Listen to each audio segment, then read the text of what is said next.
set during the time of Samhain, which is an ancient festival in Ireland. Obviously now we know it as Halloween, but that was something that only changed when Irish settlers went over to America and brought Samhain, this much older festival. It started off here, one of the 4 main Celtic fire festivals of the year. We had imbolc in spring, which was the start of everything, the rejuvenation of life after the winter, and then bealtaine came, May Day, beltane, and that was the start of summer. A very hard time because all of the food stores had been depleted over winter. There was no food left, and you're only now just starting to go and plant it around everywhere. So hard time of year. Lúnasa came next. It was halfway through the summer, a bit of a last hurrah before the harvest season started, the hardest time of the year, back-breaking work, and again everybody's hungry and they're needing food, but they have to bring all this in for this time, which is Samhain, which comes after Lúnasa. Samhain is derived from the Irish word for summer, which is saura. Samhain is the end of summer. It began this Celtic New Year, and it was a time of plenty. Never again would the stores and the food of everybody be as plentiful as it is now. So everybody thought it was brilliant. It's finally we can down tools, we can rest, we can recover after such a long year of hard work on the fields. So they had a great big feast. There would have been bonfires and music and dancing and all sorts of things going on. And not only that, it also was a time when our ancestors were said to come back, because during Samhain and during bealtaine, the veil between the worlds was said to be thinned. There was a world here, our world, and underneath the ground, you have the other world of Tír na nÓg, the land of eternal youth. And that's where people thought that our ancestors went long ago. They went down there, land of eternal youth, so it's a great place. Everybody's young and they're dancing and there's music and feasting and hunting and all. It was great. But during this time, and bealtaine as well, our ancestors came back and they came to our fires. They came through the magic doors in the Shea Mounds and the fairy hills, and they returned to us and were with us during this time. But the thing is, when you open a big door like that into such a huge place as the other world, anything's going to come through, just be our ancestors, and that's where all the beliefs around the supernatural occurrences of Samhain come in, because you get all manner of beasties and creepy creatures that would emerge and come out of there. You have the púca, you have all of these other horrible things, banshees, shape-shifting fairies, and all would emerge during this time. And other things as well, you get occurrences of the fairies, of the wee folk, who we now know them, the good folk, the other ones, the other crowd. But the thing is, those fairies, they didn't used to be wee at all. They didn't used to be small. It's only after people's beliefs in them waned that they began to shrink down in stature. When a new religion came into Ireland, they used to be a lot taller. In fact, they were huge, great people, the goddess people. They were said to come from Greece, and they travelled far and far wide, and then met this great goddess out in the water, out in the sea, and she was called Danu. So they became the Tua de Danann, the people of the goddess Danu. And when she met them, she gave them all of these amazing gifts, these incredible talents. Some, like the Dagda, had a magical harp that could control the seasons and change it at a moment's notice. He became the god of the seasons. You had Bridget, who was god of fire and god of agriculture and rebirth. She could make anything grow, and she had a magical cloak that made rainbows appear. All of these magical artifacts. One of the most powerful of all of these entities in the Tua de Danann was called Macha. Macha was peculiar. She was an aspect of a triple goddess of war. You had Bab, and you had the Morrigan, and Macha. And Macha, well, she was very powerful. She had flame red hair. She was the fiercest warrior in any fight. No one could be any match for her, but to tell you the truth, she was just getting a little bit tired of being this warrior goddess. She was tired of all this politics going on with the other members of the Tua de Danann and all these petty squabbles. Oh, I'm better than you, and I'll fight you here, and all this going on. She was sick of it. So she decided what she'd do one Samhain day was to come out back from the fairy mounds where the Tua de Danann had been banished long ago, sent by Armagh underground into the furthest reaches of Ireland. She said that she would come back out and she'd just take a bit of a breather from everything. And that's what she did. She emerged in one of the many fairy hills, one of the many she mounds in Armagh, the same place where this pub has come from. Armagh, in fact, is actually named after Macha herself. In Irish, it's ardmhacha, and that means the height of Macha. So she became the sort of deity associated with Armagh, and this is the story why. Because when she emerged out of this she mound, she was just amazed by everything that she saw. It was filled with forests and beautiful hills and rolling countryside. It was the most beautiful thing that ever she saw, and she thought, my goodness, this will be a lovely place to live. Can you imagine living here? You get a wee house and we'll be free from all this madness going on down there in the other world. This will be much better. And that's what she did. She looked around, she went all over Armagh, trying to find a place where she could set up her new life, her quieter life, away from all that madness going on down there. And then eventually she found it. The most picturesque little cottage you ever did see. It was sitting high on a hill and it looked so inviting. We whitewashed little cottage and her smoke was billowing out of the chimney, and it seemed to, she breathed it in, it seemed to draw her in up to the hearth and up through the door, and she came in and it was nice on the inside, but she could tell that whoever it was that was living here, well, they'd fallen on hard times and they were struggling.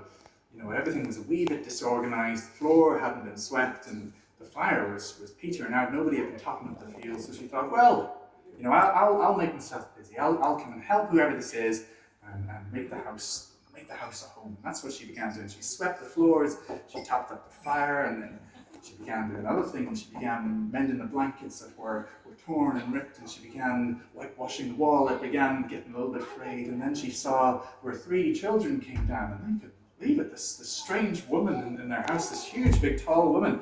They were terrified of her, and she said, oh, don't worry, my name's Macha.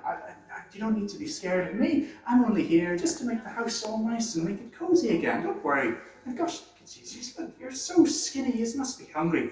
Tell you what, I'll go and make you a nice big pot of stew, and we'll get a bit of food into you. What do you think? And they were like, okay. And so she did. She went and she cooked up a lovely, lovely big dinner for them. And the second they got a bit of food into their bellies, the kids warmed to her like nothing else. They thought, oh, no, Macha can stay. She's great. And she began tending away. And then the owner of that house came by. Now, he was a man named Crunnchu.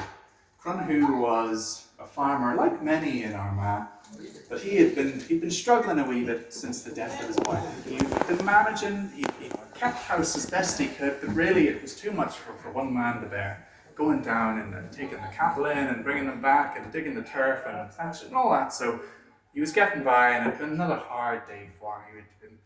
He'd been toiling away out there in the fields, and he was looking forward to getting back home to his family again. He saw it, he thought, gosh, the cottage looks far better than ever I saw it before. It's never looked as nice as that. It must just be how excited I am to come and see it. But when he went in, he saw it was completely spick and span. There was not a mark anywhere, no spider webs, no bit of dust on the floor, anything. It was perfect. And then he saw this woman. She came in through one of the doorways with a broom, and she says, oh, hello, you must be the person that lives here. And he says, yes, it's just my house. I'm Crunnchu. Who are you? What are you doing in my house?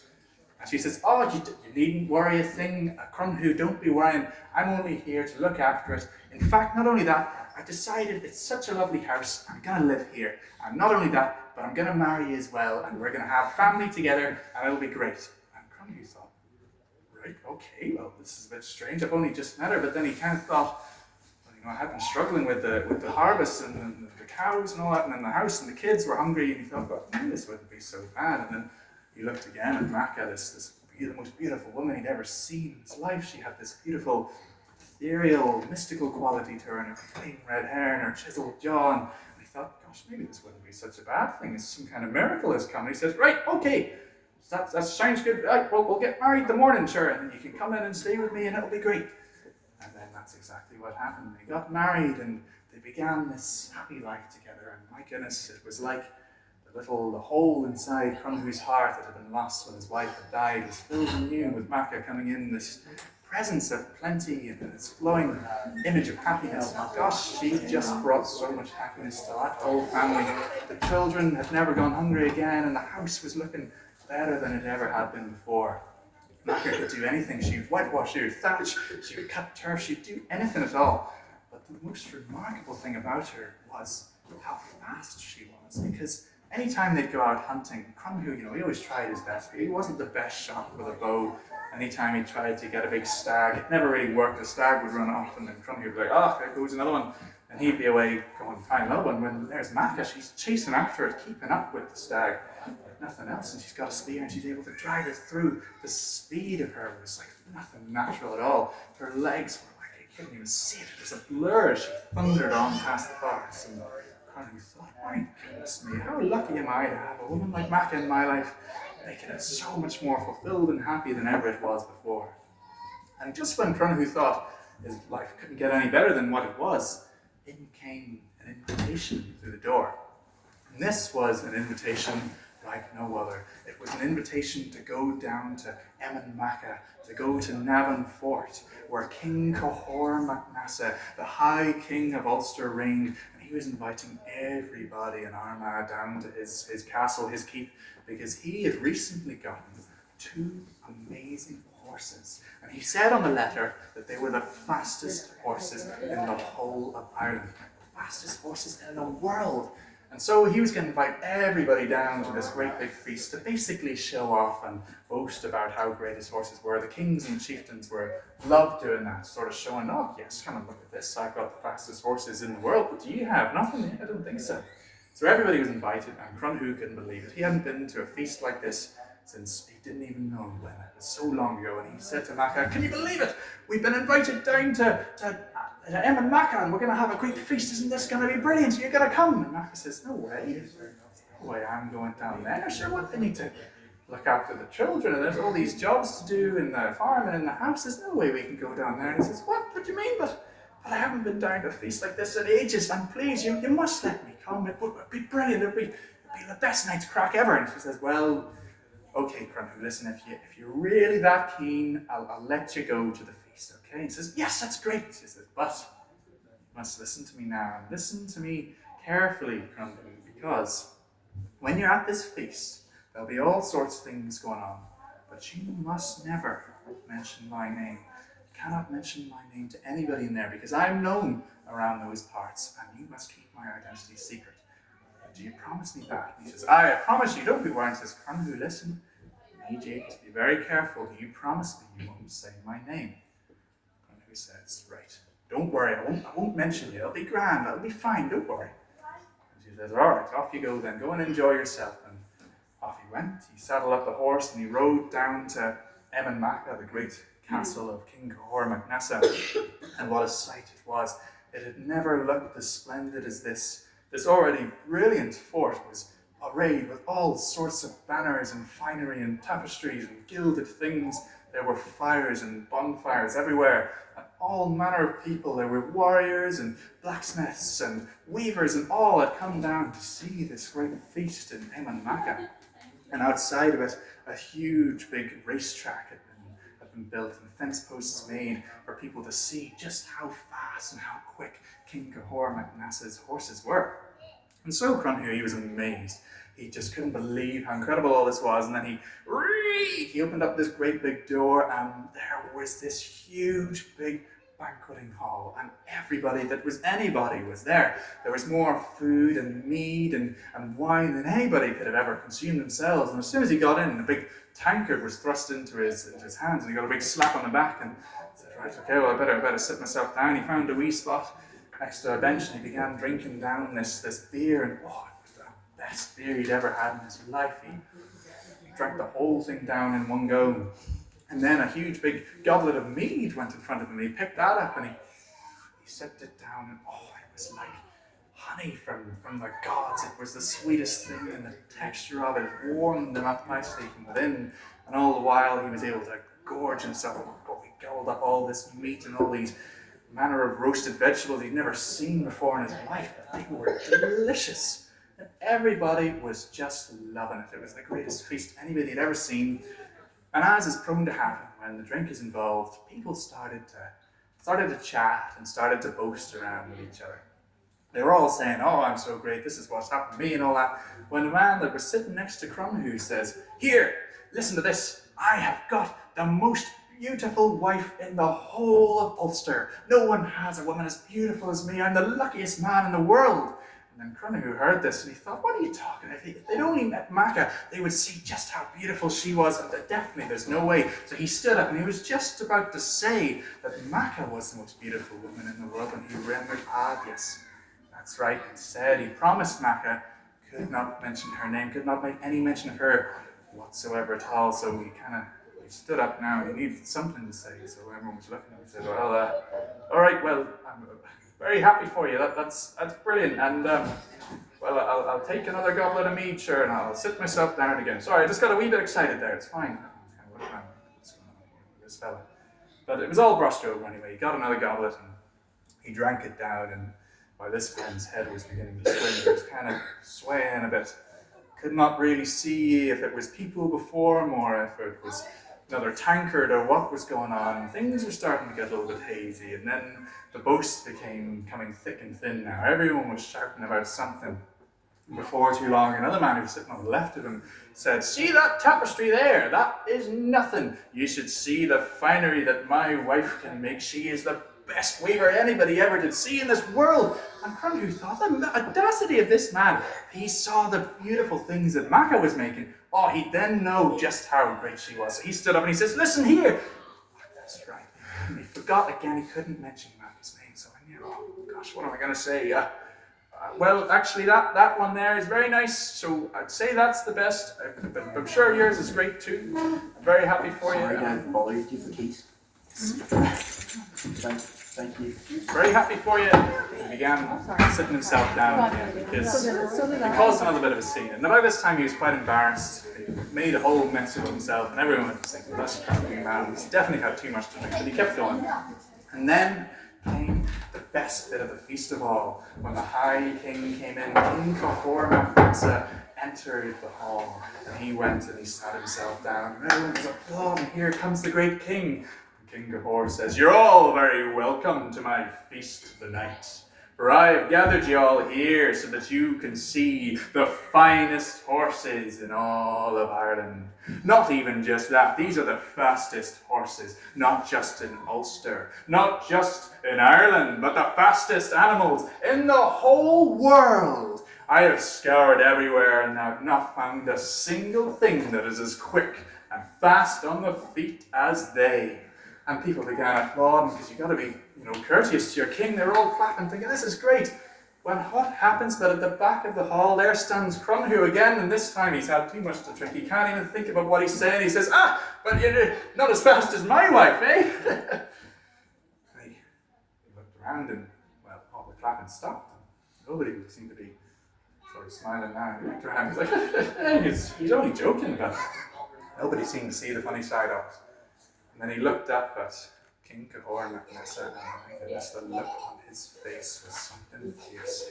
He was glowering straight at Crunnchu, and he said, "Who is that man back there to insult me in this way in my own feast, in my own hall? Who is he? Bring him here before me, I need to speak to him." And Crunnchu, he was very, very drunk at this point. He wasn't really listening, but then all of a sudden these great big men came up behind him, and they bundled him up, and they dragged him up to the very front of the hall, and by now he quickly started sobering up when he realized just what had happened. He was dumped in front of King Cahor. And King Cahor says, "Who are you to come in here and insult me? Tell me your name now, you pathetic little man." And he says, I'm Crunnchu. I don't mean any harm. I was only joking. Sure, it's only a joke. There's nothing funny about this here. You say that these horses that I have looked everywhere for, that your wife is faster than that." He says, "Yes, my wife, and my pregnant wife, she's very fit." "Your pregnant wife? She's pregnant as well, is she? Well, you'd better go and bring her here, and we'll have to sort this out, won't we? We'll have to just see if what you say is true or what." And then Crunnchu was like, no, you don't understand. She can't. She promised me. She said I can't come in. No, bring her here now. Off you go. Send the guards to bring her here. And the guards went up to Crunnchu's cottage, and he brought Macha down. And Macha was outraged at this. She couldn't believe it. And she told Crunnchu specifically not to mention her, and here he was. And she was like, of course he would have. Shouldn't have sent him there in the first place. She was brought to the big feasting hall, and she was brought before King Cahor MacNessa, and he says, "So you're the one who's faster than my horses, is that right? This is what your husband has been saying here." And Crunnchu, he was sheepish, wouldn't even begin to describe it. He kind of looked up at Macha, and Macha glowered at him. She couldn't believe the audacity of him. And she says, "Well, my husband is a fool, okay? He's a complete fool. I shouldn't have brought him here. But look at me. There's no way at all that I can do any kind of racing in this condition. I'm pregnant as can be. Look, you're gonna have to just let this pass over. He says, I am the king, and I will not be slighted in this way. You must race me and my horses now. And if you don't, I will kill this wretch of a man here before you. Now, he will not live to see another day. And Macha, well, she just could not believe it, but she wasn't about to let Crunnchu, as stupid as he was, really, she wasn't about to let him die. And she thought, God, I better go and do it. And she says, but first of all, she looked around at all those warriors there that were gathered, and she said, look at all of you who are here to protect the men of Ulster and the people of Ulster, the unfortunate, and not a one of you is going to help me now. Me, a pregnant woman in my hour of need. None of you who are all of a woman born yourselves, do you not owe it to your own mothers to protect me here? None of them would look. They thought it was bad, but they couldn't. None of them were brave enough to go against the king. He was a pretty fearsome man, so they all just kind of didn't look at her. And she said, someone, not a one of you will help me now, no. None of them would. And she was bundled outside, out to the racetrack, outside emainmacha. And King Cahor MacNessa, he began saddling himself up, and he was putting on all the finery, and he was getting on his gilded chariot, and those magnificent stallions, for magnificent they were all saddled up and ready to go. And Macha, she couldn't believe it. She looked around and she tried one more time. She says, I'm giving you all one last chance. All of you who are of a woman born, will any of you help me here, save me from this horrible situation? None of them would. And then came the sound of the race beginning. The big horn was sounded, and King Cahor's reins, they snapped, and he thundered off down the track. The speed of it was incredible. This huge big chariot and this great big king on top. Nothing had been faster than that ever in Ulster's history. He thundered around in a cloud of dust that was being thrown up. Something fierce, and everybody thought, my goodness, King Cahor was right. We've never seen horses like that. And then they looked at Macha, or where Macha was supposed to be, and she wasn't there. A cloud of dust in her own place, and then they saw that she was there right next to King Cahor. He was snapping on the reins, laughing maniacally. He was sure he was going to win, and then he looked aside, and there was Macha right next to him in her flame red hair. She looking at him with absolute fury, and he couldn't believe it. He snapped the reins harder and harder. He put everything he could into the horses, but no, they would not. They could not keep pace, and Macha, she began to pull away. She pulled away, and Cahor, he was furious. He was pounding down the reins with Macha. She crossed the finish line before him. King Cahor MacNessa pulled up. I couldn't believe it. He was outraged. But Macha, she was absolutely exhausted from the effort of running this race in the condition she was in, and the final stages of labour began. And Macha gave birth in an agonising way. It was horrible to watch. The two stillborn children, the poor babies, they didn't make it. The force of the running had killed them, and Macha, she was livid. It was the fury that none had ever seen before. King Cahor, he came and he was pointing the finger, and he was about to do something, and he saw Macha's gaze, and he took a few steps back. He knew that anger was like nothing ever seen before. And Macha, she rose up. She says, how dare you, all of you pathetic people who swore to protect the innocent and guard the people of Ulster, you who would not help a pregnant woman in her hour of need. Now look what you've done. You all will rue this day, for I hereby curse every last one of you, every man of fighting age, old enough to grow a beard on your horrible faces. All of you will be cursed any time that Ulster is invaded, any time that you need your strength the most. You will all be struck down by the pains of childbirth. For 9 days you will feel this awful pain that none of you know, and then for 9 days more you will be recovering from the pain and the exhaustion of it. And this curse will last for 9 generations of the men of Ulster, and all of you will know and remember the curse of Macha that you have made me inflict on you all this day. And then Macha, she turned around, and in a puff of smoke and dust and ash, she vanished in front of their very eyes. And Macha was never seen again in Ulster or Armagh or anywhere else for that matter. She left behind Crunnchu and King Cahor and all those warriors, the Crave Rua, the warriors of Ulster, sort of looking around and unsure really of what was going to happen next, but they knew that they'd messed up pretty badly here, and they began to think, what is going to happen to us now? Anytime Ulster is invaded, they began to think of the damage that they had caused on this day. And there are many a story after this of Ulster being invaded by all sorts of different people, but you'd be here all day if I was telling you about that. So we'll leave it there. I hope you have enjoyed it. Thank you very much for listening.